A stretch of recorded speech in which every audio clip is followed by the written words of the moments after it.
আসসালামু আলাইকুম। কি অবস্থা সকলে? আশা করি সকলে ভালো আছেন। আপনাদের দোয়ায় আমিও ভালো আছি।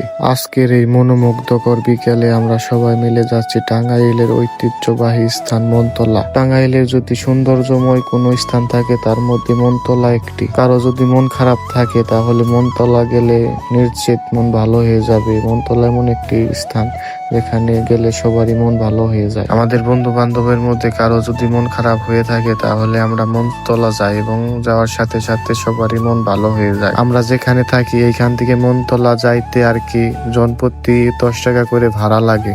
আমরা বল্লা বাজার থেকে অটো নিয়ে আর কি মনতলার উদ্দেশ্যে রওনা দিলাম।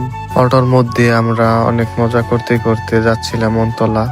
এই যে বড় ভাই মিরাজ ভাই এবং আমার বন্ধু বান্ধব সবাই অনেক মজা করে যাচ্ছিলাম মনতলা। আসলে মনতলার যে রাস্তা আসলে দেখলে সবারই মন ভালো হয়ে যাবে। রাস্তার দুপাশে অনেক প্রাকৃতিক যে সৌন্দর্য আর গাছ যে কারো মন ভালো করে দিবে এক নিমেষেই।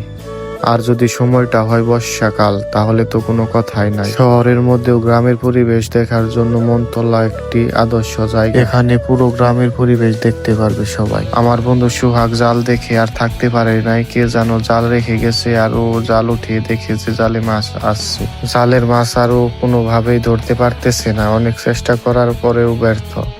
অনেকক্ষণ ধরে চেষ্টা করলো কিন্তু মাছ কোনোভাবেই ও ধরতে পারতেছে না। পরে আমি বললাম তোরে দিয়ে এই কাজ আর হবে না, কোনোভাবেই ও পারলো না। যাই হোক পরে আমি বাধ্য হয়ে গেলাম। আমি আবার এই জালের মাছ ধরতে পারি। গ্রামে আমি অনেক মাছ ধরছি এই জাল দিয়ে। গ্রামে আগে জাল দিয়ে এইভাবে মাছ ধরতাম, অনেক মাছ মেরেছি গ্রামে থাকতে। এখন আর জাল পাতা হয় না, মারাও হয় না, কিন্তু এই জাল দিয়ে মাছ মারতে অনেক ভালো লাগতো সেই সময়। মাছ ধরে আমি বন্ধুদের দেখাচ্ছিলাম, দেখ বন্ধু মাছ ধরছি। সোহাগ তো আর মাছ ধরতে পারলো না, ও অনেক চেষ্টা করার পরে ব্যর্থ। আর আমি প্রথমে গিয়েই মাছটি ধরে ফেললাম। মাছ ধরার পরে আমরা অনেকক্ষণই রাস্তা দিয়ে হাঁটলাম, চারপাশের পরিবেশ দেখলাম। পরিবেশটা আসলেও ছিল মনোমুগ্ধকর, যে কারোরই ভালো লাগবে এই পরিবেশ। আপনারা চাইলে এখানে নৌকা দিয়ে বিলের মধ্যে ঘুরতে পারবেন। কথাই এখানকার পরিবেশ অসাধারণ। যদি কেউ না আসে তাহলে বুঝবে না, আসলে এখানকার পরিবেশ দেখে সবারই মন হারিয়ে যাবে। অনেকক্ষণ ঘোরাঘুরির পর সবাই বলছে যে অনেক ক্ষুধা লাগছে। পরে এখানে যে নতুন একটি জলকুটি হয়েছে সেই জলকুটির ভিতরে আমরা প্রবেশ করতেছি। আপনারা জলকুটির পরিবেশটা দেখেন। জলকুটির ভিতরে ডেকোরেশন ছিল অসাধারণ, একদম ইউনিক। জলকুটির ভিতরে পরিবেশটা আসলেও দেখার মতোই।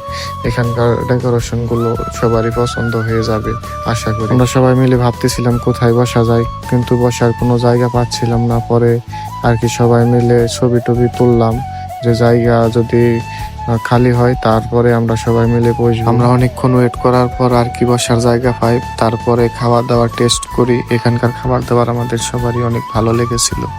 তারপর আর কি বের হতে হতে রাত হয়ে যায়। সো সবাই ভালো থাকবেন, দেখা হবে নতুন আরেকটি ভিডিওতে। যদি ভিডিওটি ভালো লাগে তাহলে সবাই লাইক কমেন্ট শেয়ার করে দিবেন। আল্লাহ হাফেজ।